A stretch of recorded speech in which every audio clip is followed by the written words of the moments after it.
नमस्कार दोस्तों, कैसे हैं आप लोग। आज की इस वीडियो में मैं आपके साथ सुराना सोलर लिमिटेड कंपनी के क्वार्टर फोर फाइनेंशियल रिजल्ट को डिस्कस करने जा रहा हूं। कंपनी ने अपने मार्च क्वार्टर फोर फाइनेंशियल रिजल्ट को आज के दिन यानी कि 3 जुलाई 2025 को डिक्लेयर किया है। तो आज की इस वीडियो में हम जानेंगे कि कंपनी का रिजल्ट कैसा रहा। अगर मैं आपको शॉर्ट में बता दूं तो इस क्वार्टर में भी कंपनी का जो रिजल्ट है वो निराशाजनक देखने को मिल रहा है। अब हम बात कर लेते हैं कि इस क्वार्टर में कंपनी की रिवेन्यू कितने करोड़ की जनरेट हुई है, यानी कि कंपनी का जो मेन बिजनेस है वहां से कितने करोड़ की इनकम जनरेट होती हुई नजर आई है। देखिए, इस क्वार्टर में कंपनी की 2.52 करोड़ की रिवेन्यू जनरेट हुई है। प्रीवियस क्वार्टर में देखेंगे यहाँ पर तो 10.63 करोड़ थी। प्रीवियस ईयर में देखेंगे तो 38.80 करोड़ की यहाँ पर रिवेन्यू जनरेट होती हुई नजर आई थी। इसका मतलब कि इस क्वार्टर में कंपनी की जो रिवेन्यू है उसमें एक अच्छा खासा गिरावट देखने को मिल रहा है, जो कि इसके लिए एक निगेटिव पॉइंट है। बात कर लेते हैं अदर इनकम के बारे में। इस क्वार्टर में कंपनी की 0.42 करोड़ की अदर इनकम हुई है। प्रीवियस क्वार्टर में 0.18 करोड़ थी। प्रीवियस ईयर में देखेंगे तो 1.18 करोड़ की यहाँ पर अदर इनकम देखने को मिली हुई है। इसका मतलब कि जब आप कंपनी की अदर इनकम को भी यहाँ पर कंपेयर करेंगे तो कंपनी की जो अदर इनकम है उसमें भी एक गिरावट देखने को मिल रही है, जो कि इसके लिए एक नेगेटिव पॉइंट है। बात कर लेते हैं टोटल इनकम के बारे में। इस क्वार्टर में कंपनी की टोटल इनकम है 2.94 करोड़। प्रीवियस क्वार्टर में देखेंगे तो 10.81 करोड़ थी। प्रीवियस ईयर में देखेंगे तो 39.98 करोड़ देखने को मिली हुई थी। इसका मतलब कि इस क्वार्टर में कंपनी की जो टोटल इनकम है उसमें भी एक अच्छा खासा गिरावट देखने को मिल रहा है, जो कि इसके लिए एक नेगेटिव पॉइंट है। अब हम बात कर लेते हैं कंपनी के खर्चों के बारे में, यानी कि टोटल एक्सपेंसेस के बारे में। इस क्वार्टर में कंपनी के 4.03 करोड़ के खर्चे हुए हैं। प्रीवियस क्वार्टर में 10.60 करोड़ के थे। प्रीवियस ईयर में देखेंगे तो 40.04 करोड़ के यहाँ पर खर्चे देखने को मिले हुए हैं।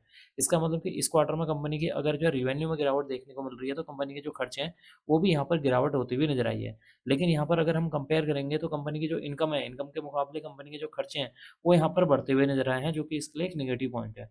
प्रॉफिट बिफोर टैक्स के बारे में बात करेंगे तो यहाँ पर कंपनी को 1.09 करोड़ का नुकसान हुआ है, क्योंकि कंपनी के खर्चे यहाँ पर बढ़े हुए हैं। कंपनी के जो टोटल इनकम है वो यहाँ पर कम देखने को मिली हुई है, जिसकी वजह से कंपनी का जो प्रॉफिट बिफोर टैक्स है वो भी यहाँ पर नुकसान में आते हुए नजर आ रहा है। प्रीवियस क्वार्टर में देखेंगे तो 0.21 करोड़ का यहाँ पर प्रॉफिट था। प्रीवियस ईयर में देखेंगे तो 0.06 करोड़ का यहाँ पर नुकसान देखने को मिला था। इसका मतलब कि इस क्वार्टर में कंपनी का जो प्रॉफिट बिफोर टैक्स है उसमें जो नुकसान है वो बढ़ता हुआ नजर आ रहा है, जो कि इसके लिए एक और निगेटिव पॉइंट है। अब हम बात कर लेते हैं यहाँ पर टोटल टैक्स एक्सपेंसेस के बारे में। देखिए, इस क्वार्टर में कंपनी के 0.27 करोड़ के टोटल एक्सपेंसेस हैं। प्रीवियस क्वार्टर में 0.05 करोड़ के थे। प्रीवियस ईयर में देखेंगे तो 0.01 करोड़ के यहाँ पर टोटल एक्सपेंसेस देखने को मिले थे। अब हम बात कर लेते हैं कंपनी के एंड में कि कंपनी का प्रॉफिट हुआ है इस क्वार्टर में या नुकसान हुआ है। देखिए, इस क्वार्टर में भी कंपनी को क्या हुआ है, नुकसान देखने को मिल रहा है। इस क्वार्टर में कंपनी का 0.81 करोड़ का नुकसान हुआ है। प्रीवियस क्वार्टर में 0.16 करोड़ का प्रॉफिट था।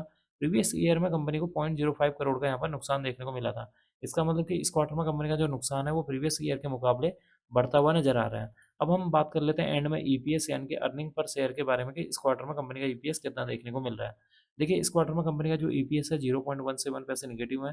प्रीवियस क्वार्टर में देखेंगे तो 0.03 पैसे यहाँ पर पॉजिटिव में था। प्रीवियस ईयर में देखेंगे तो यहाँ पर 0.01 यहाँ पर निगेटिव में देखने को मिल रहा है ईपीएस। इसका मतलब कि ईपीएस में भी इस क्वार्टर में गिरावट देखने को मिल रही है, जो कि इसके लिए एक निगेटिव पॉइंट है। तो कुल मिलाकर देखा जाए इस क्वार्टर में कंपनी का जो रिजल्ट है वो निराशाजनक देखने को मिल रहा है, क्योंकि कंपनी की जो रेवेन्यू है उसमें गिरावट देखने को मिल रहा है। कंपनी का जो प्रॉफिट बिफोर टैक्स है वो यहाँ पर निगेटिव में आता हुआ नजर आया है। कंपनी का जो नेट प्रॉफिट है वो भी इस क्वार्टर में निगेटिव में आता हुआ नजर आया है। कंपनी का जो ईपीएस है वो भी इस क्वार्टर में जो है निगेटिव में आता हुआ नजर आया है। तो कुल मिलाकर इस क्वार्टर में कंपनी का जो रिजल्ट है वो निराशाजनक देखने को मिल रहा है। अब मैं इस वीडियो को यहीं पर एंड करूंगा। उम्मीद करता हूँ कि आपको यह वीडियो पसंद आई होगी। अगर आपको यह वीडियो पसंद आई तो please like share and subscribe करना ना भूलें। Thank you.